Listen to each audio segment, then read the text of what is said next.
উম্মত ভুলে নাই, উম্মত ভুলে নাই, উম্মত ভুলে নাই।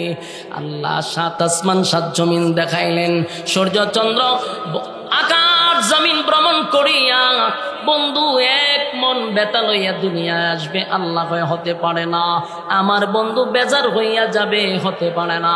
বলুন বন্ধু আপনার চাহিদা কি? বলে আল্লাহ আমার গুনাহগার উম্মত তো বেরাজ করতে পারবে না। আল্লাহ বলে বন্ধু আপনাকে হাদিয়া দিলাম 5 ওয়াক্ত নামাজ। এই নামাজ আপনারে আমি হাদিয়া দিয়া দিলাম। আপনার কোনো বান্দা, আপনার কোনো উম্মত যদি 5 ওয়াক্ত নামাজটা পড়ে, আমার কোনো বান্দা বান্দি যদি 5 ওয়াক্ত নামাজ পড়ে, আমি ওয়াদা দিলাম আপনার মেরাজ হইছে 7 আসমানের উপরে, আর আপনার উম্মতের মেরাজ হবে আমার সঙ্গে জমিনে। আমরা যারা এতিম দেখব, মাদ্রাসায় অনেক এতিম থাকে, আপনার বাড়ির আশপাশে যারা এতিম আছে, সাবধান, টাকার গরমে এতিমের সঙ্গে কঠোরভাবে কথা বলবেন না, এতিমদের সঙ্গে ধমক দিয়ে কথা বলবেন না। আল্লাহ বলেন এতিমের সঙ্গে যদি তুই খারাপ আচরণ করস, আমি আল্লাহ যে বরদাস্ত করতে পারি না। নবী বলেন এতিমদেরকে যারা মহব্বত করবে, এতিমদেরকে যারা ভালোবাসবে, এতিমের মাথায় যারা হাত বোলায়া দিবে রে, আমি নবীও এতিম ছিলাম, ওয়াদা দিলাম কিয়ামতের ময়দানে রোজ হাসরের দিনে জান্নাতে ওই লোকটা আমার সঙ্গে বসবাস করবে। চিৎকার দিয়া কোন সুবহান। আপনার মালিক আপনার প্রতি সন্তুষ্ট, এতে কোনো সন্দেহ নাই। আল্লাহ রাব্বুল আলামিন তখন বন্ধু যে 15 দিন কাঁদছে, এত কান্না নবী কাঁদছে রে, আসমানের দিকে তাকায়া বলতো মালিক, মক্কার মানুষ আমারে বলে আপনি আমারে ভুলে গেছেন গো। আল্লাহ আপনি কি সত্যি আমারে ভুলে গেলেন? ভুলে গেলেন, ভুলে গেলেন। আল্লাহ তার বন্ধুরে সান্ত্বনা দেওয়ার জন্য সূরা দোহাটা নাজিল করিয়া জানায়া দেয়, না বন্ধু না, আপনারে কেমনে বলি, আপনারে বলতে পারি না। সূরা দোহা নাজিল করে তার শুরুতেই 2টা কসম করছে। জোরে কোন কয়টা? আরো জোরে সবাই মিলে 2টা কসম। আল্লাহ 2টা কসম করে বলে ওয়াদ-দুহা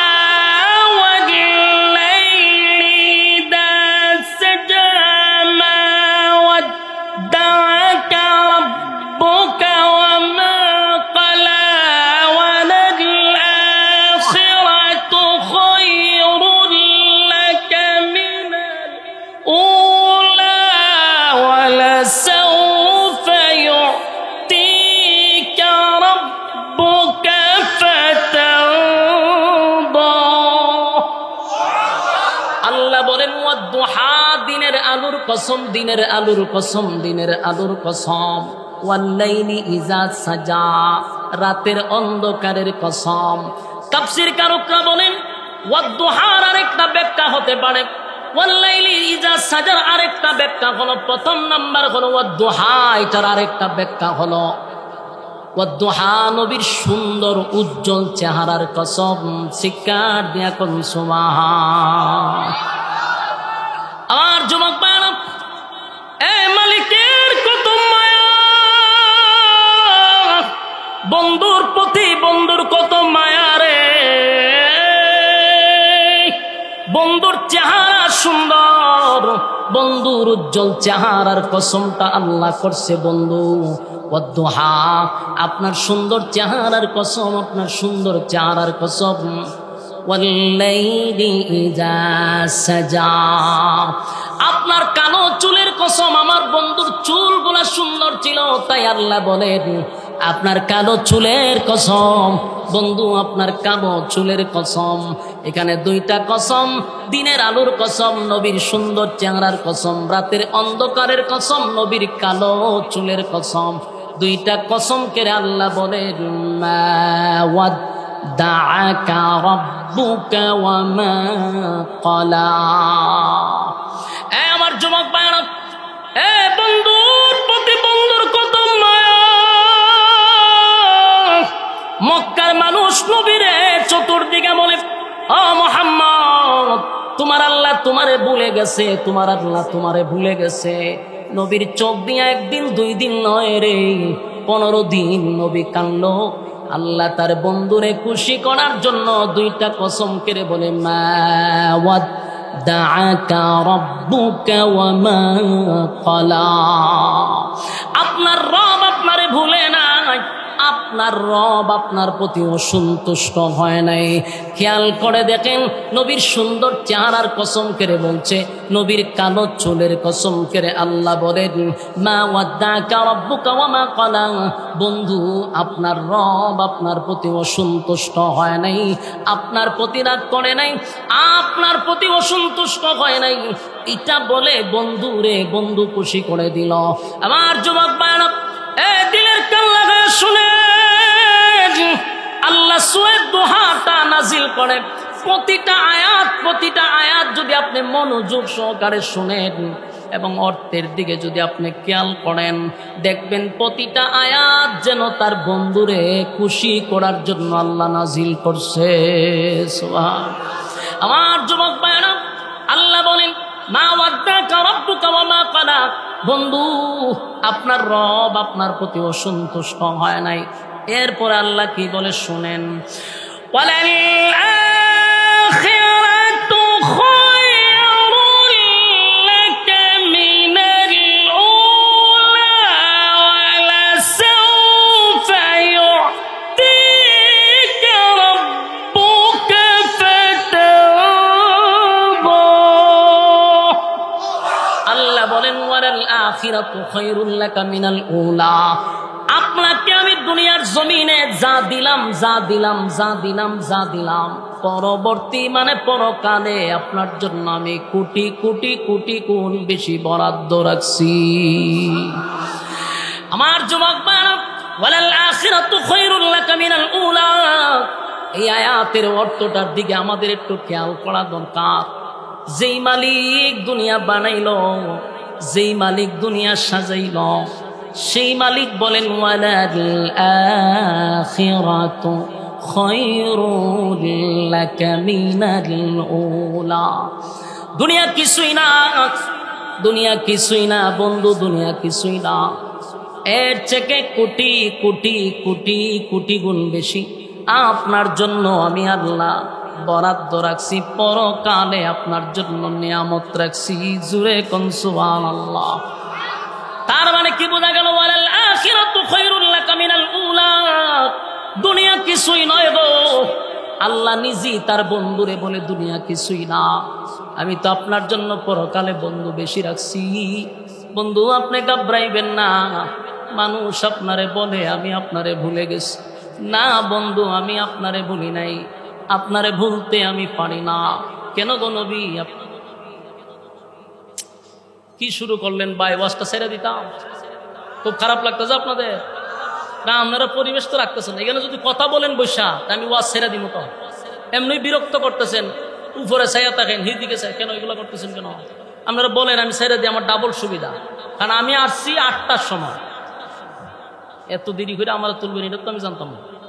এরপরে যদি আপনারা বকর চকর করেন, তা ছেড়ে দিলে আমার ডাবল সুবিধা, অসুবিধা নাই। আপনারা যখন দেখুন মনোযোগ নাই তখন ছেড়ে দিন। কি বাপ দাদার গিচ্ছা চলতেছে, কাল্পনিক গল্প চলতেছে, তাহলে মনোযোগ দিবেন না কেন?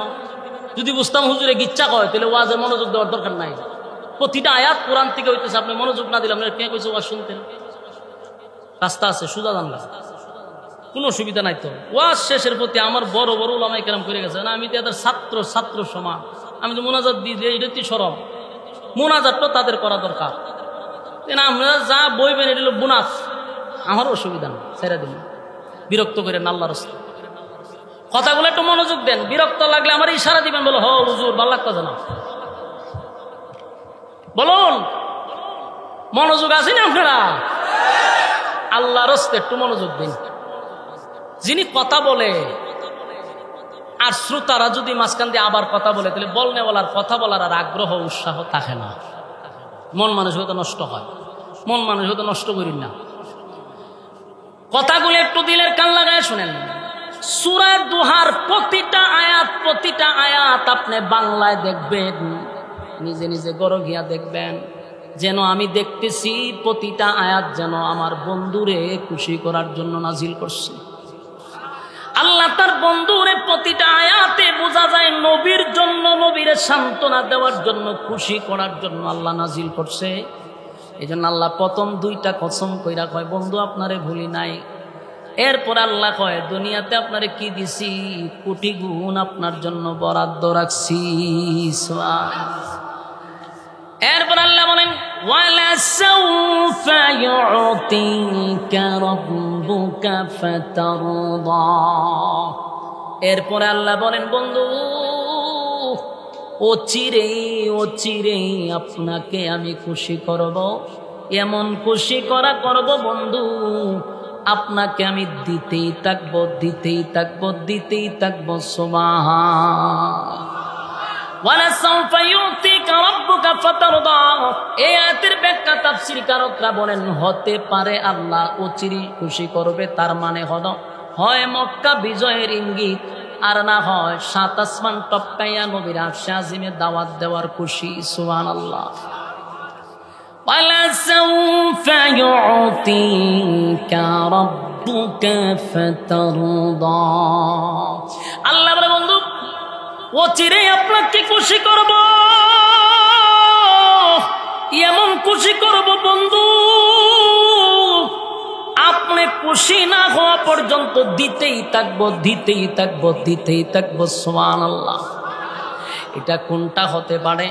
যখন আমার মালিক বন্ধুরে ইনভাইট করছে, ইনভাইট মানে দাওয়াত করছে, কোন নবী আদম থেকে নিয়ে ঈসা রূহুল্লাহ পর্যন্ত কোন নবীরে আল্লাহ জমিন থেকে সাত আসমানে দাওয়াত দেয় নাই, আর সে আজিমে দাওয়াত দিয়া নেয় নাই। আমার নবীর আল্লাহ ইনভাইট করছে বন্ধু দুনিয়াতে আপনারে দেখি মনটা চায়, কাছে না দেখি। সুবহানাল্লাহ।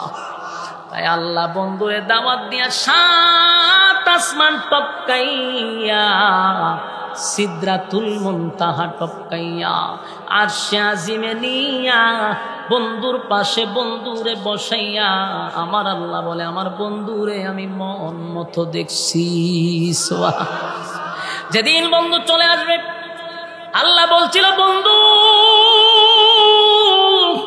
জান্নাত দেখাইলাম, জাহান্নাম দেখলেন গো, জান্নাত দেখলেন, জাহান্নাম দেখলেন, জান্নাত দেখলেন, জাহান্নাম দেখলেন, সব দেখাইলাম, আমার সঙ্গে কথা বললেন।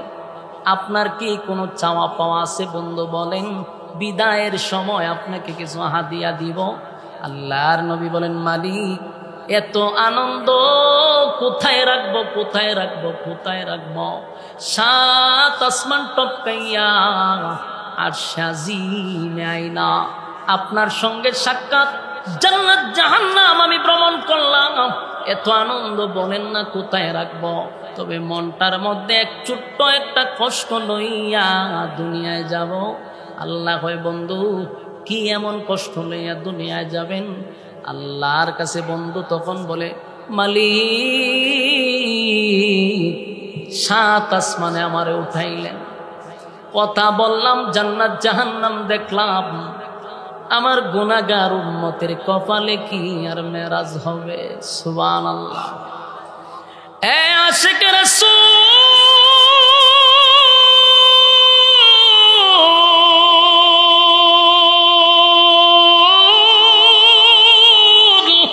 আমার নবীর কত মায়া,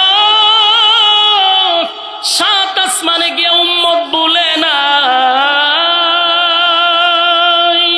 সাত আসমানে গিয়ে উম্মত বলে নাই। আল্লাহ সাত আসমান সাত জমিন দেখাইলেন, সূর্য চন্দ্র আকাশ জমিন ভ্রমণ করিয়া বন্ধু এক মন বেতা লইয়া দুনিয়ায় আসবে। আল্লাহ কয় হতে পারে না, আমার বন্ধু বেজার হইয়া যাবে, হতে পারে না।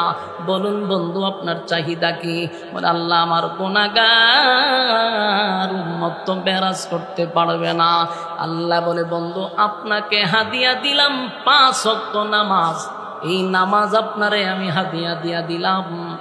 আপনার কোনো বান্দা, আপনার কোনো উম্মত যদি 5 ওয়াক্ত নামাজটা পড়ে, আমার কোনো বান্দা বান্দে যদি 5 ওয়াক্ত নামাজ পড়ে, আমি ওয়াদা দিলাম আপনার মেরাজ হইছে 7 আসমানের উপরে, আর আপনার উম্মতের মেরাজ হবে আমার সঙ্গে জমিনে। আমার যুবক ভাইরা, এই জন্য নামাজের মাধ্যমে আল্লাহর সঙ্গে বন্দার সাক্ষাৎ হয়, আল্লাহর সঙ্গে বন্দার কথাবার্তা হয়। সুবহানাল্লাহ। এই একমাত্র মাধ্যম হলো নামাজের মাধ্যমে, আরেকটা হলো কোরআন তেলাওয়াতের মাধ্যমে। কোরআন তেলাওয়াত করলেও আল্লাহর সঙ্গে কথা হয়। নামাজে দাঁড়াইয়া কোরআন তেলাওয়াত করবেন তো আল্লাহর সঙ্গে কথা হবে। আল্লাহ কয়, বন্ধু আপনার উম্মত যখন সেজদা দেয় আমি আল্লাহর কুদরতি পায়ে সেজদা দেয়। আমার যুবক ভাইরা, এই জন্য আল্লাহ বলে, বন্ধু মাঝে মধ্যে নামাজে দাঁড়াইয়া আপনি তেলাওয়াত করবেন। আল্লাহ বলেন, ইয়া আইয়ুহাল মুজাম্মিল কুমিল লাইলা ইল্লা কালিলা নিসফাহু আও ইনকুস মিনহু কালিলা নিসফাহু আও ইনকুস মিনহু কালিলা আও জিদ আলাইহি ওয়া রাত্তিলিল কুরআনা তারতিলা। এই জন্য আল্লাহ বলেন, এ চাদরওয়ালা শুয়ে থাকলে চলবে না, মাঝে মধ্যে আপনি দাঁড়িয়ে যাবেন। আপনি দাঁড়ান রাতের একটা অংশে, আমি আল্লাহর সামনে দাঁড়ায়া যান। কিয়ামুল লাইল নামাজরত অবস্থায় দাঁড়িয়ে যান। নামাজে দাঁড়াইয়া ওয়ারাত্তিলিল কুরআনা তারতিলা, নামাজে দাঁড়াইয়া তারতিলের সাথে আপনি কোরআন তেলাওয়াত করেন। কারণ একমাত্র মাধ্যম হলো আমি আল্লাহর সঙ্গে কথা বলার জন্য একটাই মাধ্যম হলো নামাজ। জোরে কোন সুবহান। আমার যুবক ভাইরা, চিন্তা করে দেখেন, আল্লাহ বলেন, ওয়ালা সাউফা ইউতিকা রাব্বুকা ফাতারদা, খুব শীঘ্রই আপনাকে আমি খুশি করব। এই কথাটার দুইটা কারণ, একটা মক্কা বিজয় আর একটা হলো মেরাজ। এই জন্য আল্লাহ বলেন, ওয়ালা সাউফা ইউতিকা রাব্বুকা ফাতারদা। আমার যুবক ভাই, এরপর আল্লাহ বলেন, আলাম ইয়াজিদকা ইয়াতীমান ফাআওয়া। এখন থেকে আয়াতগুলো একটু মনোযোগ দিয়ে শুনেন। প্রথমগুলো ইয়াদ আছে তো? দুইটা কসম, দুহা ওয়াল লাইলি ইযা সাজা, নবীর সুন্দর চেহারার কসম, নবীর কালো চুলের কসম। মা ওয়াদ্দাকা রাব্বুকা ওয়া মা ক্বালা, বন্ধু আপনাকে বলি নাই। ওয়ালাল আখিরাতু খায়রুল লাকা মিনাল উলা, বন্ধু দুনিয়ার থেকে পরবর্তী সময় আপনার জন্য আমি বেশি বরাদ্দ রাখছি। এরপর আল্লাহ বলেন, ওয়ালা সাউফা ইউতিকা রাব্বুকা ফাতারদা, শীঘ্রই আপনাকে খুশি করব। এরপর আল্লাহ বলেন, আলাম ইয়াজিদকা ইয়াতীমান ফাআওয়া, বন্ধু আপনাকে কি আমি ইতিম অবস্থায় পাই নাই? এ যুবক ভাইয়েরা, ফুলবাড়িয়ার ভাইয়েরা, কথাগুলি মনোযোগ দিলে বুঝতে সুবিধা হবে। এখানে আল্লাহ বলেন, আলাম ইয়াজিদকা ইয়াতীমান ফাআওয়া, বন্ধু আপনাকে কি আমি ইতিম অবস্থায় পাই নাই? কেন এই কথাটা বললেন? তার মানে হলো, বন্ধু যদি বন্ধুর সঙ্গে অভিমান করে, বন্ধুর সঙ্গে যদি অভিমান করে রে, বন্ধুর রাগ ভাঙানোর জন্য বন্ধুরে অতীতের কথা বইলা আনন্দ দেয়। আমার কথা কেমন বুঝতেছেন? মনে করেন দুই বন্ধুর মাঝে মধ্যে দ্বন্দ্ব লাগেনি, এক বন্ধু আর এক বন্ধুরে খুশি করার জন্য অতীতের কথা বলে, তোর যে সময় কিছু ছিল না, আমি কি তোরে দেই নাই? তোরে টাকা দিছি, ব্যবসা করার জন্য টাকা দিছি। বন্ধু তোর মোবাইল ছিল না, আমি তোরে মোবাইল কিনে দিছি। বন্ধু তোরে অমুক জায়গায় মারতো ছিল, আমি কে বাঁচাইছি, হয়নি? কেন বলে? তারে খুশি করতে চাই, দেখ আমি তোর লাগে কত কিছু করছি, ভুলে গেছি কেমনে, তোর সব বিপদে আমি ছিলাম। এগুলা বইলা বন্ধুরা আনন্দিত করে। ঠিক প্রতিটা আয়াত আল্লাহ কি সুন্দর করে তার বন্ধুর রাগ ভাঙাইছে, চিন্তা করছে।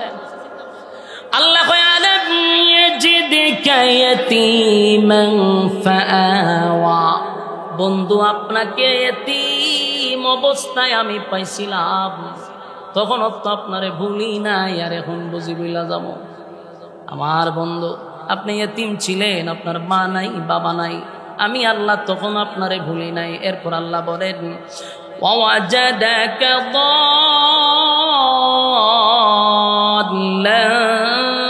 فهدى আল্লাহ বলে বন্ধু পথহারা অবস্থায় ছিলেন, আমি আপনারে পথ দেখাইয়া দিছি। এই কথার ব্যাখ্যা হলো, যেই ছেলেটার মা না থাকে, বাবা না থাকে, আত্মীয় স্বজন যদি তারে সাপোর্ট না করে, এই ছেলেটা ভালো হয় না, টুকাই হয়, কথা হয় না, পথহারা হয়ে যায়, নষ্ট হয়ে যায়, লেখাপড়া করে না।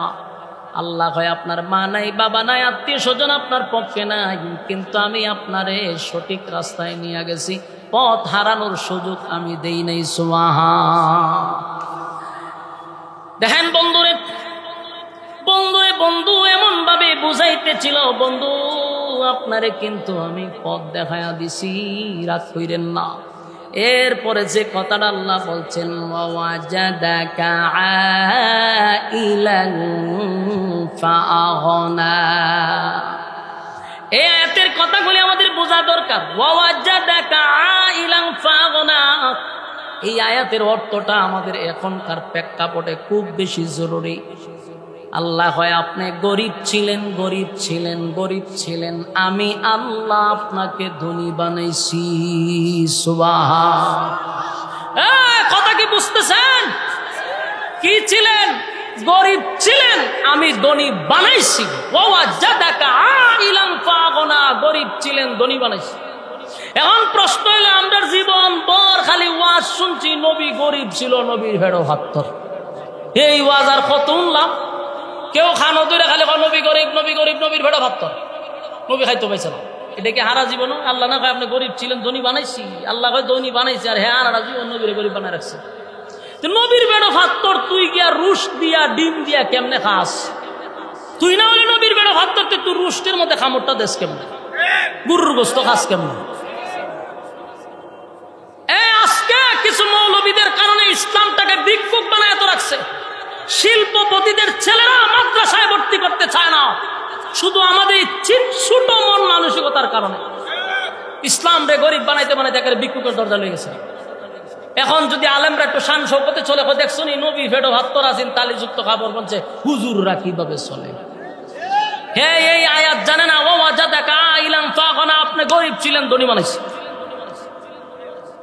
এখন আরো কথা আছে, হারা জীবন হচ্ছে নবী গরিব ফেডো ভাত্তর, কিন্তু এই হাম্মক জানে না আমার নবী যে দেশের প্রেসিডেন্ট ছিল। প্রেসিডেন্ট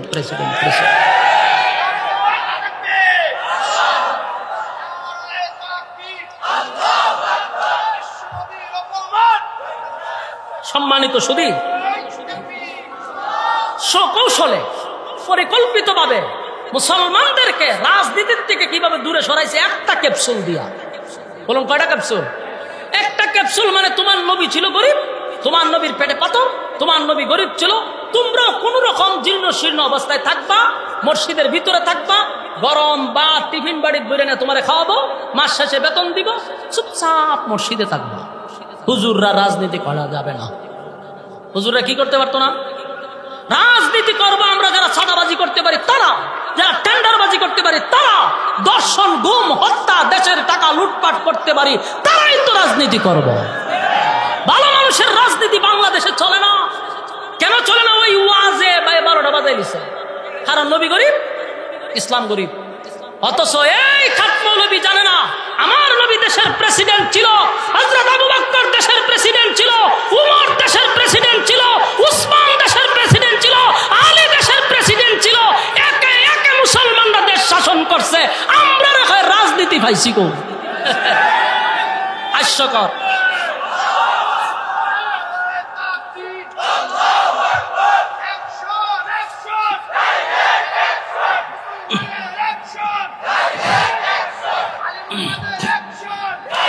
সম্মানিত সুধী, আমরা খালি কয় হুজুররা রাজনীতি পাইছে কো? আমরা জিগানোর দরকার ছিল, ভাইসা তোরা রাজনীতি পাইছ কো? তোরা পাইছ কো? আমরা তো রাসূল রাজনীতি করছে, দেশ শাসন করছে, আমরা সেখান থেকে শিখছি। তোরা পাইলি কো? তোদের রাজনীতি হয় ফেরাউনের কাছ থেকে পাইছে, নমরুদের কাছ থেকে পাইছে, আবু জাহিলের কাছ থেকে পাইছে, এছাড়া তো তোদের বাহিরে কোনো রাস্তা নাই। আমাদের ওয়াসাল্লাম। তোদের রাজনীতি কোথার থেকে আসলো? ফেরাউনের রাজনীতি? বল আমাদেরকে কোথার থেকে পাইলি? আমরা জিগাইলে আমরা বলবো রাসূলুল্লাহর কাছে। তোরা কার কথা কইবি? তোদের রাজনীতির মডেল কেডা? পারতি না। তোদের রাজনীতিতে আছে লুটপাট, চুরি, বদমাশি, টেন্ডারবাজি, চাঁদাবাজি। আমাদের রাজনীতি দুর্নীতি নাই। আমাদের রাজনীতি যখন বাংলাদেশে চলবে তখন আপনার সন্তান নিরাপদে ঘরে যাবে, সন্তান নিয়ে টেনশন করতে হবে না, দেশের সম্পদ বাহিরে প্রচার হবে না, আপনার ব্যবসায় চালার জন্য কেউ আসবে না, আপনার নিরাপত্তা ইসলাম আপনাকে দিবে ইনশাআল্লাহ। আমরারে তো আপনারা বসাইতেন না। এই এলাকার ইমাম সাহেব যদি আগামী চেয়ারম্যানিতে দাঁড়ায়, মুসল্লি প্রথমে ভোট দিবে না, দিবে না। এই জন্য হুজুর আপনারা যদি চেয়ারম্যান বানাই, তাহলে রাস্তাঘাটের ইট বালু খাইব কেডা? গম চুরি করবো কেডা? চাল চুরি করবো কেডা? আর ইমাম যদি হয়ে যায় চেয়ারম্যান, আপনি গম চুরি করতে পারবেন? চাল চুরি করতে পারবেন? বিধবা মহিলাদের বাথা খাইতে পারবেন? এই জন্য বুঝা শূন্য ইমামরে ভোট দেয় না, জান্না শূন্য দেয়। যত লম্পট বদমাশ সুরগুলার ইচ্ছাকৃত ভাবে ভোট দিয়া বাস করায়, পরে নিজের কপালও নিজে বাইরে দিয়া কিতা করলাম, তুই যেমন ভোটার তোর এরম প্রার্থী। আল্লাহ মিলাইয়া দিছে। সব বাংলা দেখছেন, ইসলামের বাংলা একবার দেখেন, নিরাপদে ঘরে ঘুমাবেন, চুরি ডাকাতি বদমাশি হানাজারি হবে না ইনশাআল্লাহ। আমরা একটা প্রতিজ্ঞা করবো, ইনশাআল্লাহ আগামীর বাংলাদেশ হবে তো ইসলামের বাংলাদেশ হবে ইনশাআল্লাহ। ইসলামের বাংলাদেশ হবে। আর ইসলামের বাংলাদেশ হওয়ার জন্য ছাড় দিতে হবে।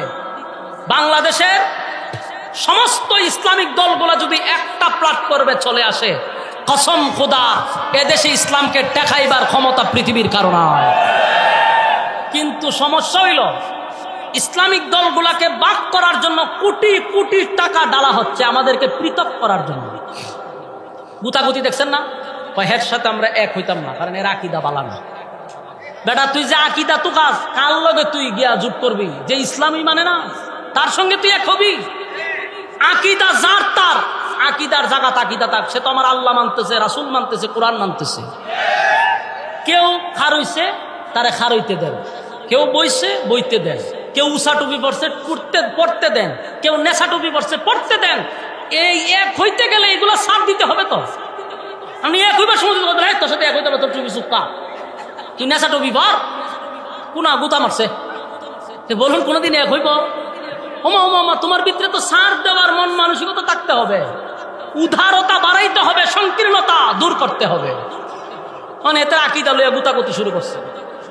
আকিদার জায়গা থাক, ইসলামের জায়গায় ইসলাম থাকবে। এক হইতে গেলে ছাড় দিতে হবে, কিন্তু কোন বেঈমানের সাথে আমরা আপোষ করবো না ইনশাআল্লাহ। রাজি আছেন তো ইনশাআল্লাহ? আপোষ করলে কোন বেঈমানের সাথে নয়, যার ভিতরে ঈমান আছে, ইসলাম মানে আকিদা দুর্বল হলেও তার সাথে আমি একমত। রাজি আছেন ইনশাআল্লাহ? এই গুতাগুতি বন্ধ করেন, নাইলে 16 বছর ফাটার বলি হইছি আমরা। বারবার মৌলবীরারে ফাটার বলি বানায়। বাস্তব না বাস্তব? সকল মায়ের খাই আমরা, আইনা করে যাই আমরা, দুর্নীতি মামলা সামলা আমরা দিয়ে ঢুকাইতে রাখি। কিন্তু তারা আমাদের মাথার উপরে ডিম বাজি করে খায়, সুযোগে খালি আমাদেরকে সদ্ব্যবহার করে যাচ্ছে। বাস্তব না বাস্তব? এই যে আন্দোলন হইল, বেশিরভাগ আলেমদের রক্ত দেওয়া হয়েছে, কিন্তু এখন আলেমের নাম হয়। যখন তারা বসে তখন ইসলামিক কোন দলের নামই তারা নেয় না।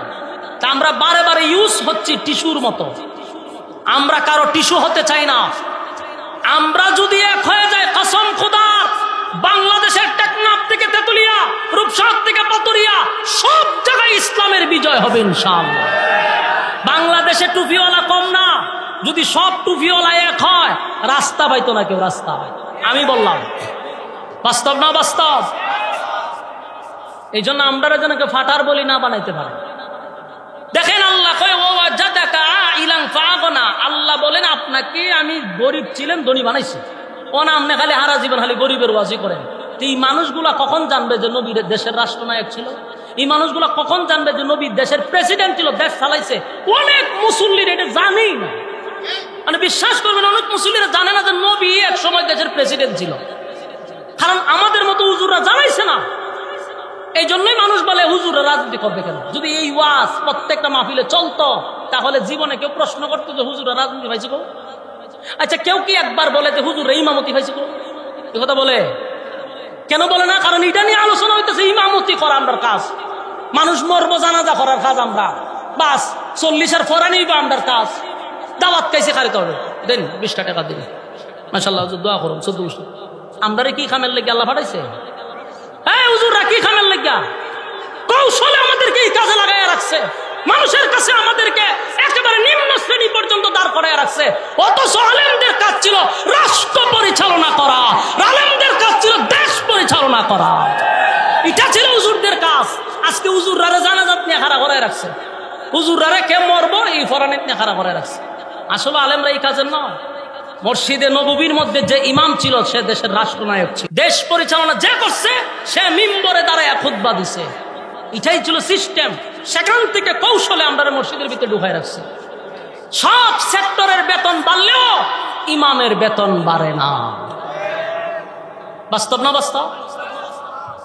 একটা রিক্সাওয়ালা ভ্যানওয়ালা প্রতিদিন 500 করে কামাইলো মাসে 15,000, আর একটা ইমামের বেতন হয় 5,000। দিনকে দিন বদলি হইতেছে কিন্তু ইমামের বেতন বাড়লো না, কেউ আন্দোলন করে না। এই নিরহ মানুষ 5,000 টাকা দিয়ে কেমনে চলবে একবার চিন্তা করছেন? একবার চিন্তা করেন নাই। অথচ অনেকের সিগারেট প্রতিদিন 100 টাকার সিগারেট খাইলে মাসে 3,000, কেউ আছে ডেলি 500 টাকার সিগারেট খায়, মাসে 15,000 টাকা সিগারেটই খায়। এই পরিস্থিতিতে আমাদেরকে আপনারা রাখছেন। এই জন্য আমরা সবাই একটা অবস্থায় আছি। আর কোন আলেম যদি একটু শান শৌকতে চলে, এর রাত্রে ঘুমায় না, মাথার দূরে হইলে কেমনে কেমনে সম্ভব, এর ঘুমায় না। কারণ হঠাৎ করে দেখছে তো, উচিত ছিল প্রত্যেকটা মসজিদের ইমামের একটা গাড়ি একটা বাড়ি থাকার। আমরা যান সৌদিতে প্রত্যেকটা ইমামের একটা করে বাড়ি একটা করে গাড়ি। কিন্তু কপাল খারাপ, বাংলাদেশে জন্ম নিয়া সবচেয়ে অবহেলিত একটা চাকরি হলো ইমামতি। 5,000 তো দেয়, কিন্তু প্রতি মাসে যে দেয় আমার মনে হয় না, বিশ্বাস হয়। 3 মাসের বাকি, এই মাসেরটা এই মাসে আল্লাহ জানে কেমনে হুজুর চলে। হুজুর যদি আলেম না হইতো তো মানুষের বাড়ি তো চুরি করার কথা ছিল, এই 5,000 টাকা কেন চলতো? বিবেককে প্রশ্ন করুন। মসজিদে গিয়া 10 টাকা বেতন দিয়া বড় বড় কথা কর, হ্যাঁ, বোঝা যায় ইমাম সাহেব কিন্না রাখছে। এজন্য আমি আমার ইমাম ভাইদেরকে বলবো, শুধু চাকরির উপরে ডিপেন্ড করবেন না, পাশাপাশি ব্যবসা করা শুরু করেন। যখন আপনি ডেভেলপ হয়ে যাবেন বলে তোর চাকরির গোষ্ঠী গিলায় না, তোর চাকরির গোষ্ঠী গিলায় নামাজ পড়বো 5 ওয়াক্ত এটাই যথেষ্ট। তোর মসজিদের ইমামতি বেতন নিয়ে নামাজ পড়াবো, ইমামতি করবো, একটা কত কাছে নিতাম না, তোর কথাও শুনতাম না, কথা বলবি তুই নামাজ পড়া। কিন্তু সমস্যা হলে আমরা বলতে পারি না কেন? আমাদের পিছু টান, আমাদের কি টান, পিছু টান। আমি একটা মসজিদে নামাজ পড়াইতাম, মানে জুম্মা পড়াইতাম, এটা বলতেছি এই কারণে, আমার বেতন দিত কত জানেনি? 60 জুম্মা 1 লাখ টাকা দিত। আমি 60টা জুম্মা পড়াইতাম, 1 লাখ টাকা আমার বেতন দিত। তা আমি প্রতি জুম্মায় বিষয়ভিত্তিক বিভিন্ন সমসাময়িক কথাগুলি বলতাম। যিনি মালিক আমার প্রায় সময় হইতো, হুজুর এই সাবজেক্টে আলোচনা না করলে হয় না, আপনি ওয়াজ করবেন জান্নাত জাহান্নাম, মানে আমার ওই আসমানের উপরে আর জমিনের নিচে ঢুকাই দিছে। হুজুর মাঝখানের ওয়াজ না করলে চলে না? উনি বড় শিল্পপতি, কোটি কোটি টাকার মালিক। আমি বললাম স্যার, আমি এইভাবেই কথা বলি, এইভাবেই চলবে। তখন ওনার ম্যানেজার হলো, হুজুর আপনি তো মায়না বাড়ায় দেওয়া হয়তো এই জন্যই। আমি বললাম তুই কত দেশ? মাসে 1 লাখ, আমি ডেলি কামাই 1 লাখ। তুই মাসে দেশ 1 লাখ, আমি ডেলি কামাই 1 লাখ, তোর চাকরির মূল্যায়ন আমার কাছে নাই। তখন যদি আমার পিছু টান থাকতো তাহলে ওই মালিকের ছাড়া ছাড়া আমার কোনো উপায় ছিল না। আমি কেন ছাড়ি নাই? তোর থেকে স্বাবলম্বী আমি, তোর কথা অন্য বয়ান করতে ওই চাকরির গোষ্ঠী গিলায় চাকরি ছেড়ে দিয়া নিজে মাদ্রাসা কইরা হন এখানে মসজিদের আমি নিজে খতিব, আমার কেউ বিদা করতে পারবো? আমি নিজে মসজিদ দেওয়া নিজেই খতিব। তখন আমার বয়ান চলে আগুনের মতো, ভারতের মতো, যে মন চায় শুন, নাইলে শুধু গিয়া। কথা বুঝতেছেন? এটাই আমাদের আলেমদের সিস্টেম থাকা দরকার। আমি দেখতে কার এক মুসল্লির কথা শুনবো কেন? হেউ ভালো করে উজু করতে পারে না, হ্যাঁ মালা করে সূরা ফাতিহা করতে পারে না, একজন আলেম রে এসে হ্যাঁ দমক মারে। আমি আমার জীবনে এরকম ইমাম সাহেব দেখছি, বাজারে গেছে সভাপতি বাজার উজার করে, হুজুর এটা আপনার বাবির কাছে দিয়ে দিন ব্যাগটা। সভাপতির ব্যাগ দিয়ে দিছে হুজুরের দ্বারে, বাবির দ্বারে দিয়ে। চিন্তা কত বড় বেয়াদব। নিরহ ইমাম সাহেব কি করবে? নাহলে চাকরি থাকতো না। যদি আজকে আমরা স্বাবলম্বী হতাম তাহলে আমাদের কি অর্ডার দিতে পারত? সম্মানিত সুধী, যারা এখানে মুসল্লি আছেন, ইমামের প্রতি আপনারা ইনসাফ করবেন। হাসরের মাঠে আপনারা জবাব দিবেন, হাসরের মাঠে জবাব দিবেন। যারা 100 টাকা বেতন দেন 200 টাকা বাড়াইয়া দিবেন। একটা ইমাম যদি শান শৌকতে চলে, এর বরকতে আল্লাহ তাআলা আপনাদের ব্যবসা বাণিজ্য বরকত বাড়াইয়া দিবে। ইমাম বেচারা সারাদিন দোয়া করে, নামাজ পড়ে, তাহাজ্জুদ পড়ে, কোরআন তেলাওয়াত করে, তার দোয়া কবুল। তারে 10 টাকা বাড়াইয়া দেন, ক্ষতি হবে না। রিস্কাওয়ালারা দেন 10 টাকা, সমস্যা নাই। কিন্তু সে লোনে গিয়েছে ছুটে বসি জ্বালা, সে লোনে গিয়ে 100 টাকা জ্বালা, ইমাম রে বেতন দেয় 50 টাকা অথবা 10 টাকা। বাস্তব না বাস্তব?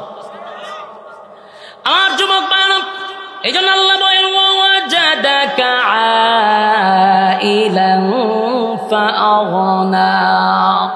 আপনি গরিব ছিলেন, আমি আপনাকে ধনী বানাইলাম। আল্লাহ পয়গম্বরকে আল্লাহ ধনী বানাইছে কেমনে? নবীজি যখন আম্মাজান খাদিজাকে বিবাহ করলেন, বিবাহ করার পরে খাদিজাতুল কুবরা মক্কা নগরীর সবচেয়ে বড় ধনাঢ্য একজন মহিলা ছিল, শিল্পপতি ছিল, টাকার কোনো অভাব ছিল না, টাকা পয়সার কোনো অভাব ছিল না। তখনকার যুগের শিল্পপতি ছিল। আম্মাজান খাদিজা বলেন, পয়গম্বর আপনার কাছে বিবাহ বসার পরে আমার যত কোটি কোটি টাকার সম্পদ আছে সব আপনার কদমে আমি ঢেলে দিলাম। সমস্ত সম্পদ রাসূলকে দিয়ে দিছে। আপনি যেখানে মনে চায় সেখানে খরচ করেন। নবী ইসলামের জন্য সব ব্যয় করছে। আমার যুবক ভাইরা, আমাদের ধারণা পাল্টাইতে হবে, ধারণা পাল্টাইতে হবে। ইসলাম শুধু গরিবের মধ্যে নয়, ইসলাম কিন্তু দেশ পরিচালনা করছে। কথা হয় না? আমার যুবক ভাইরা, আজকে যদি আমার নবী থাকতো রে, এই মুহূর্তে যদি থাকতো এক্সাম্পল, তাহলে পৃথিবীর সবচেয়ে দামি হেলিকপ্টার আমার নবী চালাইতো। কথা হয় না? স্বর্ণ দিয়ে হেলিকপ্টার বানিয়ে দিত, স্বর্ণ দিয়া। কথা হয় না? দি আপনার ফিররে যদি গুরু নিয়ে দিতে পারেন, ফিররে যদি জায়গা দিয়া লাইতে পারেন, লাখ লাখ টাকা দিলাম ফিররে, তাহলে আমার নবী যদি থাকতো 100-200 কোটি উম্মতেরা নবীর স্বর্ণ দিয়া হেলিকপ্টার বানায় দিত, স্বর্ণ দিয়া গাড়ি বানায় দিত। কতক্ষণ ঠিক? তাহলে আপনি ওই 1400 বছর আগে নবীর পেটে পাথর ছিল, ইওয়াজ সত্য, মিথ্যা না। কিন্তু শুধু ইওয়াজ করেন না, নবী যে দেশের রাষ্ট্রনায়ক ছিল সেই ওয়াজটাও করেন। তাহলে আমাদেরকে আর প্রশ্ন করবে না রাজনীতি পাইছেন তো। কথা কি বুঝে আসছে? আমার যুবক ভাইরা, শেষ কথা হলো, শেষ কথাটুকু হলো, এই যে সূরা দোহা, এর প্রতিটা আয়াত নাজিল করে করে আমার বন্ধুরা আল্লাহ খুশি করছে।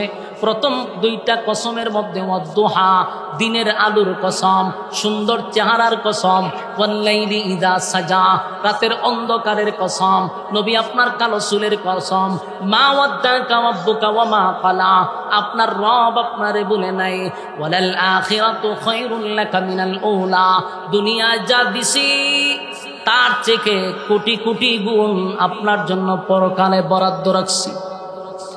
ওয়ালাসাউফা ইউতিকা রাব্বুকা ফাতারদা, অচিরেই আপনাকে আমি খুশি করব, এমন দেওয়া দিব আপনাকে, আপনি খুশি হবেন। সুবহান। ওয়াজা আলাম ইয়াজিদিকা ইয়াতীমান ফাআওয়া, বন্ধু আপনি ইতিম ছিলেন তখন আপনাকে বলি নাই। আল্লাহ এক একভাবে নবীরে এমন সুন্দর করে পিছনের কথা স্মরণ করে নবীরে সান্ত্বনা দিতে লাগলো। বন্ধু আপনি কেমনে বললেন যে আমি আপনাকে ভুলে গেছি? ওয়াজাদাকা দাল্লান ফাহাদা, আপনি পথ হারা অবস্থায় ছিলেন, আমি আল্লাহ আপনাকে পথ দেখায়া দিছি, পথ হারাইতে আপনাকে দেই নাই। ওয়াজাদাকা আইলান ফাগনা, আপনি নিঃস্ব ছিলেন, আপনাকে আমি ধনী বানাইছি। এরপর আল্লাহ বলেন, বন্ধু ফাআম্মাল ইয়াতীম ফালা তাকহার, আপনি এতিম ছিলেন তাই এতিমের প্রতি আপনি কঠোর হবেন না। যুবক ভাইয়েরা, ফুলপুরের ভাইয়েরা, এই কথাটা শুধু আমার নবী পর্যন্ত সীমাবদ্ধ নয় রে, কিয়ামত পর্যন্ত উম্মতি মুহাম্মদীর জন্য এই কথাগুলি রেখে গেছে।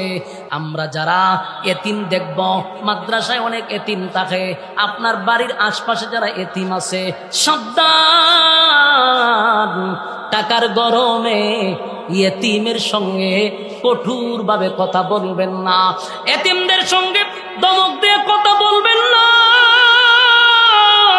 আল্লাহ বলে সঙ্গে যদি তুই খারাপ আচরণ করস আমি আল্লাহ যে বরদাস্ত করতে পারি না। নবী বলেন ইয়েতিমদেরকে যারা মহব্বত করবে, এতিমদেরকে যারা ভালোবাসবে, এতিমের মাথায় যারা হাত বোলায়া দিবে রে, আমি নবী ও এতিম ছিলাম, ওয়াদা দিলাম কিয়ামতের ময়দানে রোজ হাসরের দিনে জান্নাতে ওই লোকটা আমার সঙ্গে বসবাস করবে। চিৎকার দিয়া কোন সুবহান। ইয়েতিমের সঙ্গে কঠোর আচরণ করা যাবে না। যদি ইয়েতিম কোনো বাচ্চা পাক, টাকা থাকলে তার একটা কিছু কিনা দেন, নবী খুশি হবে। তার বাবা যদি থাকতো তাহলে আপনার কাছে যাইতো না। তার বাবা থাকলে তার সময় মতো কিন্তু বিভিন্ন জিনিস আইনা তারে খুশি করত। আজকে বাবা নাই, তার মনে আঘাত দিয়া কথা বলবা না। আল্লাহ বলেন বন্ধু ফাআম্মাল ইয়াতীমা ফালা তাকহার, আপনি ইয়েতিম ছিলেন তাই ইয়েতিমের সঙ্গে আপনি কঠোর আচরণ করবেন না। এরপর আল্লাহ বলে ওয়াম্মাস সাইলা ফালা তানহার, আল্লাহ বলেন বন্ধু মানুষের সঙ্গে কথা বলবেন যেন মানুষ কষ্ট না পায়, নম্রতার সাথে ভদ্রতার সাথে। বন্ধুরে বন্ধু শিক্ষা দিতেছে, বন্ধু মানুষকে কষ্ট দিয়া কথা বলা যাবে না। এই কথাগুলো শুধু নবীর জন্য নয় গো, কিয়ামত পর্যন্ত উম্মতি মুহাম্মদের জন্য শিক্ষা। আমরাও মানুষের সঙ্গে কথা বলবো, এমন ভাবে কথা বলবো মানুষের মনে যেন আঘাত না পায়। মানুষকে কষ্ট দিয়ে কথা বলা যাবে না। টাকার গরমে মানুষের সঙ্গে কুস্তাজ করে কথা বলা যাবে না। আল্লাহ বলেন ওয়া আম্মা বিনিআমাতি রাব্বিকা ফাহাদ্দিস, বন্ধু আপনার রব আপনাকে যে নিয়ামত দিছে সেই নিয়ামতের প্রশংসা করেন। আমার যুবক ভাইরা, আপনি আমাকে মালিক যতগুলা নিয়ামত দিছে গো, সেই নিয়ামতের শুকরিয়া আদায় করেন। যত বেশি শুকরিয়া আদায় করবেন তত বেশি আমার আল্লাহ আপনার নিয়ামত বাড়ায়া দিবে। নিয়ামতের শুকরিয়া আদায় করলে খুশি কে হয়? কারা কারা নিয়ামতের শুকরিয়া আদায় করবেন হাত তুল্লা দেখায়া দেই। গুমগুমিটা একটু কমান। আমি কথা কই দিকে মোবাইলে আলোচনা করি, এটার গুমগুমি একটু কমান। সূরাটা কেন নাজিল করলো, কোন কারণে নাজিল হলো, নাজিলের কারণটা আমরা বুঝতে পারলে সামনের আলোচনা করতে সুবিধা হবে। এই সূরার শুরুতে দুইটা কসম আছে এবং এই সূরাটা মূলত নাজিলই করছে আল্লাহ তার বন্ধুকে সান্ত্বনা দেওয়ার জন্য, খুশি করার জন্য, আনন্দ দেওয়ার জন্য। এই সূরার প্রতিটা আয়াত যদি আপনি ফলো করেন দেখবেন প্রতিটা আয়াতে আয়াতে যেন শুধু রাসূলকেই আল্লাহ খুশি করছে। সুবহানাল্লাহ। প্রতিটা আয়াতে যেন শুধু রাসূলকে আল্লাহ খুশি করছে। নাজিল হয়েছিল একটা বিশেষ প্রেক্ষাপটকে কেন্দ্র করে। মক্কাতুল মুকাররমায় যখন প্রকাশ্যে কোরআনের দাওয়াত দেওয়া শুরু হইল, তখন মক্কার মানুষ এক পর্যায়ে রাসূলকে বিভিন্নভাবে বাধা দিল। কোনোভাবেই যখন সফল হইতে পারল না, তারা বৈঠকে বসলো। বৈঠকে বসার পরেও রাসূলের সঙ্গে কথা বইলা পারে না, কোনো না কোনো জায়গায় তারা আটকা পড়ে যায়। মক্কার মানুষ বারবার যায় আর বলে যে আমরা যতবার মুহাম্মদের কাছে যাই সাল্লাল্লাহু আলাইহি সাল্লাম, কিন্তু আমরা কথা বলে ওনার সঙ্গে পেরে উঠি না, কোনো না কোনো জায়গায় আমরা লজ্জিত হই। যতই চেষ্টা করি ওনাকে হারানোর জন্য, উল্টা আমরা নিজেরাই হেরে যাই। এর বাস্তব একটা নমুনা হলো 16 বছর যারা টকশো দেখছেন, টিভিতে টকশো দেখেন নাই, 16 বছর যারা টকশো দেখছেন দেখবেন একজন আলেমকে দাওয়াত দেওয়া হইতো, বাকি 4 জন নাস্তিক রাখত। পরিকল্পিতভাবে একজন আলেমকে হেনস্থা করার জন্য এটা তাদের পরিকল্পিত একটা প্ল্যান ছিল। 4 জন নাস্তিক থাকতো, উপস্থাপন যে করে সে শুদ্ধ নাস্তিক, আর একজন আলেম রাখত।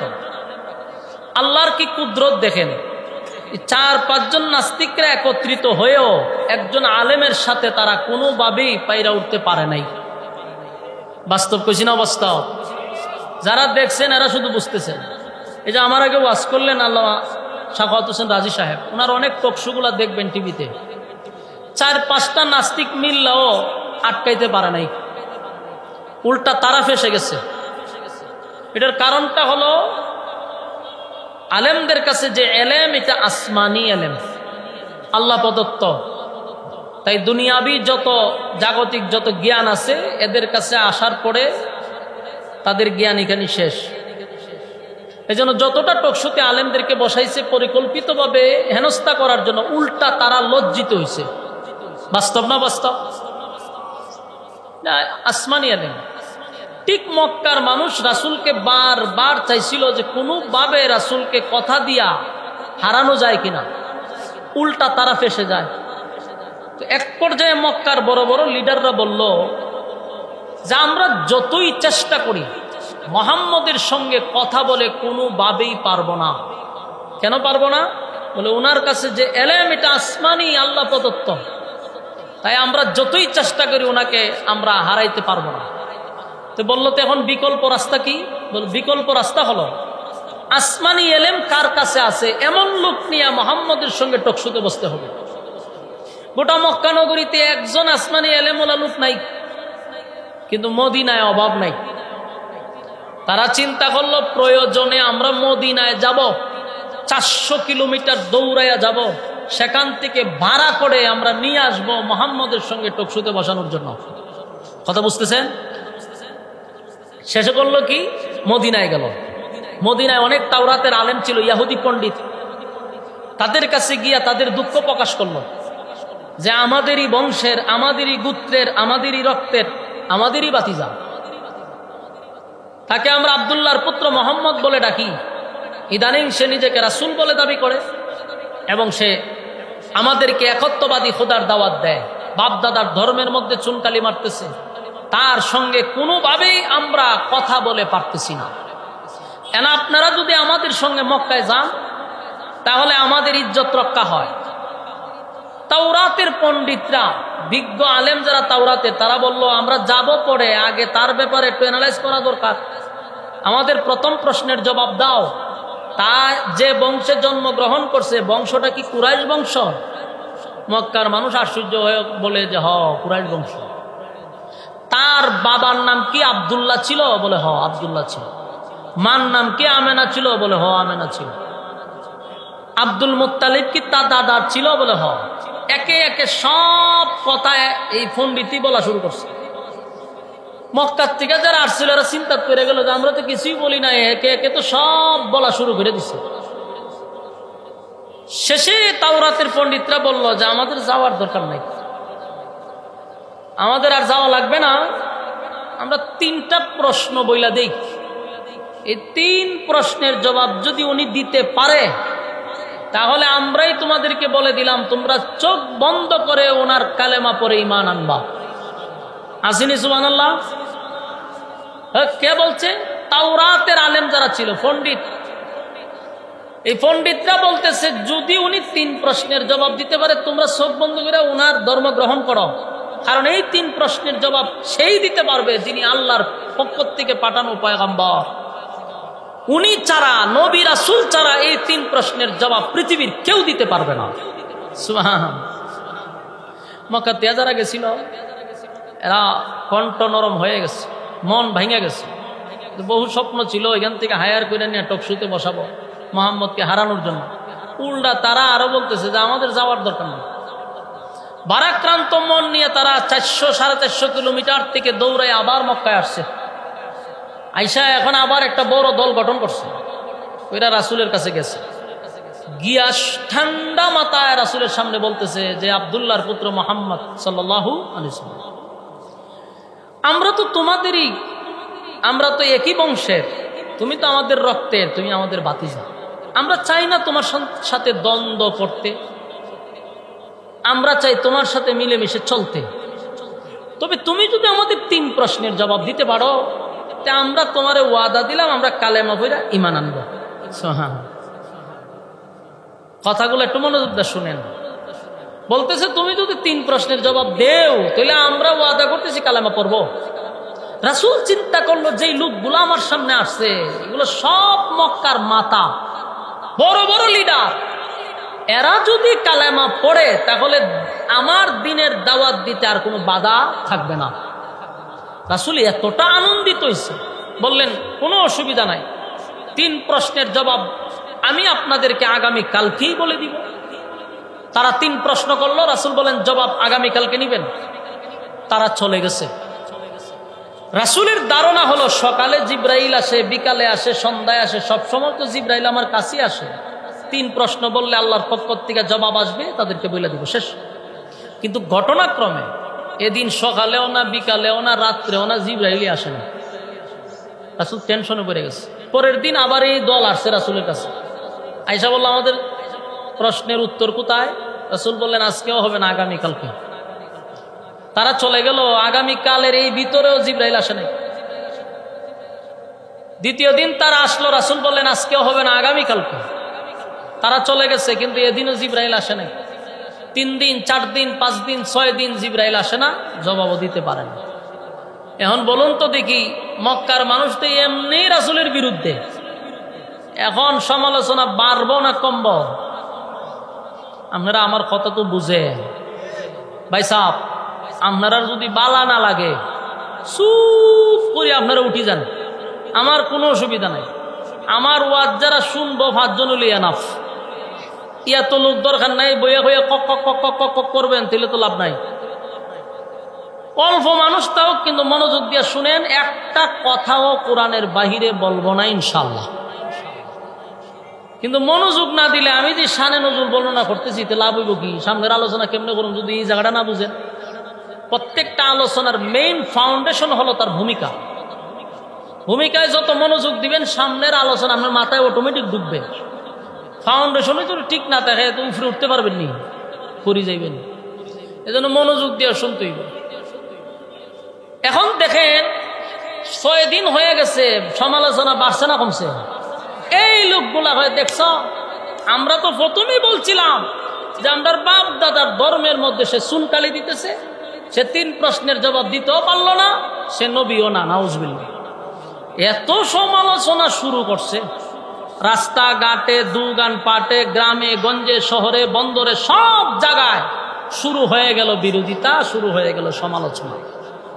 সমালোচনা কারে কয়? জিব্রাইল আসা বন্ধ।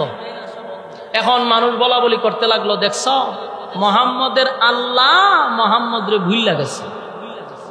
আপনারা এলাকার নাউজুবিল্লাহ আসেনি তো? এটি কোন সময় কোন কেউ মারা গেলে আমি তো জানি না, ওই তো পারে এক জায়গার এক নিয়মও থাকতে পারে যে কেউ ঠাড়া ঘুরে মরলে নাউজুবিল্লাহ বলেন, বা এই জায়গার নাউজুবিল্লাহ হইতিব তো হা না কইেন।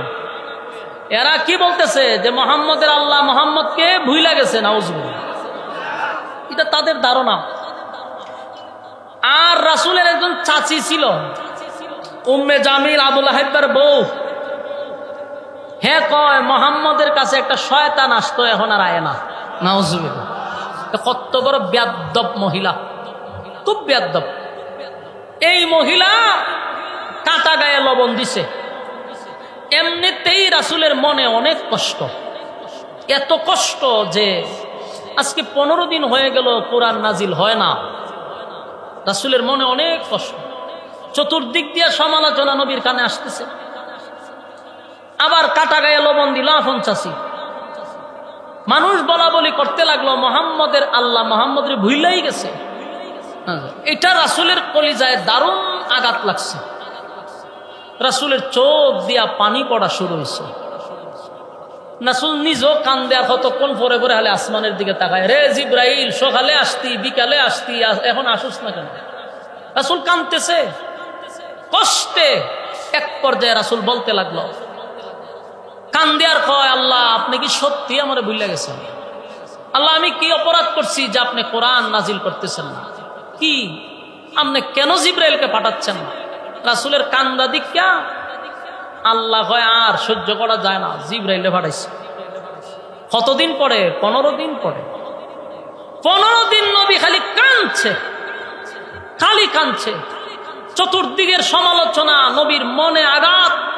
জিব্রাইল আসে না, কোরআন নাজিল হয় না, নবীর কষ্টে নবী কাঁদছে। 15 দিন পরে, কোনো বর্ণনায় 40 দিন, জিবরাইল আসছে রাসূলকে সান্ত্বনা দেওয়ার জন্য। যখন আসছে তখন এই সূরাটা নিয়ে আসছে, সূরা দোহা। ভাই সাহেব বুঝছেন না আমার কথা? যখন আসছে কি নিয়ে আসছে? আমি যে সূরা তেলাওয়াত করছি এই সূরা নিয়ে রাসূলের সামনে আসছে। এই হলো মূল নাজিলের কারণ। 15 দিন পরে জিবরাইল আইসা রাসূলের সামনে দাঁড়াইছে। আল্লাহ রাসূল একটু অভিমান জিবরাইলের প্রতি, কথা কয় না, হয় রে জিবরাইল আসলি তো 15 দিন পর আইলি কেন? এত কান্না আমারে কেন কান্দাইলি? জিবরাইল কো হুজুর আমি আসতে চাইছি। জিবরাইল কো হুজুর আমি তো আসতে চাই, আল্লাহ না আমার আসতে দেয় না। তো রাসূল কান্না শুরু করছে। তাহলে কি সত্যি আল্লাহ রাগ করছে? জিবরাইল তখন কয়, হুজুর মালিক আপনার প্রতি রাগ করে নাই, আপনার প্রতি কোনো রাগ করে নাই, আপনারে ভুলেও যায় নাই। তবে 15 দিন কোরআন নাজিল না হওয়ার পিছনে একটা কারণ হলো, ভালো করে স্মরণ করে দেখেন, 15 দিন আগে আপনার কাছে 3টা প্রশ্ন নিয়ে যারা আসছিল, আপনাকে 3টা প্রশ্ন জিজ্ঞাসা করছে গো নবী। আপনি তাদেরকে বলছেন আগামী কালকে জানাবেন।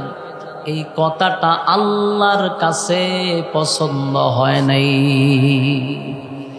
এটা আল্লাহর কাছে পছন্দ হয়েছে না তো? আপনি মাঝখানে তো ইনশাল্লাহ ছেড়ে দিছেন। বলুন কি ছেড়ে দিছে? ইনশাল্লাহ ছেড়ে দিছেন। এই জন্য আল্লাহর কাছে এটা পছন্দ হয়েছে না। আপনি বলছেন আগামীকালকে বলবো, যদি বলতেন ইনশাআল্লাহ আগামীকালকে বলবো, তাহলে এই কোরআন নাজিল বন্ধ হয় না। কোরআন নাজিল বন্ধ হওয়ার 2টা কারণ ছিল। একটা হলো কোরআন নাজিল হওয়ার কারণে রাসূলি পেশাবটা নিতে পারত না। রাসূলকে কিছু সময়ের জন্য বিশ্রাম রাখার জন্য, রেস্টে রাখার জন্য আল্লাহ ইচ্ছাকৃতভাবে কোরআন নাজিল বন্ধ করছে। মূলত ছিল নবীকে একটু রেস্টে রাখার জন্য, কারণ কোরআন এটা মারাত্মক লোড, যেটা নবী বহন করতে কষ্ট হইত। আল্লাহ রেস্টে রাখছিল। আরেকটা হলো উম্মতকে শিখানোর জন্য যে জীবনে আর কোনোদিন তোরা ইনশাআল্লাহ বলবি না। আমার কথা বুঝতেছে? জিবরাইল আলাইহিস সালাতু ওয়াস সালাম বলে, পয়গম্বর 3টা প্রশ্ন লইয়া আপনার কাছে আসছিল। তখন আপনি বলছেন আগামীকালকে আপনি 3 প্রশ্নের জবাব দিবেন। আমার আল্লাহর কাছে এটা পছন্দ হয় নাই, আল্লাহর কাছে পছন্দ হয় নাই, কারণ মাঝখানে আপনি ইনশাআল্লাহ ছেড়ে দিছেন। ইনশাআল্লাহ ছেড়ে দেওয়ার কারণে আমার মালিক আমারে আশা বন্ধ করে দিছে। নবী, মানুষ আপনাকে যে বলল আপনার মালিক আপনারে ভুলে গেছে, আপনিও চোখ দিয়া পানি চাটছেন 15 দিন। বন্ধু, আপনার মালিক কিন্তু আপনার প্রতি অভিমান করে নাই, আপনারে ভুলে যায় নাই।